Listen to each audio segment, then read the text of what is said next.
The following retractors utilize hook and loop connections to display their banners. First and foremost, you want to identify the hole on the side of the base. You're going to place the pin key in this hole to keep the graphic in this place. Fully extend the graphic from the base to expose the leader.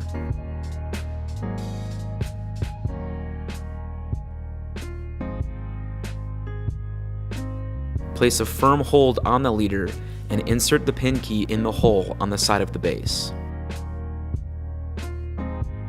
Identify where the banner is connected to the leader via the hook and loop strip and begin removing the graphic.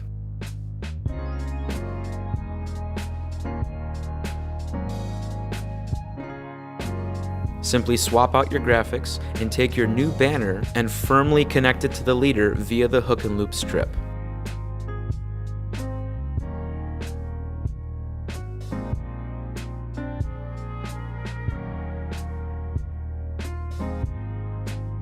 When the new graphic is connected, firmly place your hand on the leader so when you remove the pin key, this is to keep the banner from suddenly reeling in on itself. Slowly guide the banner back into the base. And it's just that simple. You have swapped out your graphics on your retractable banner utilizing the hook and loop strip connection.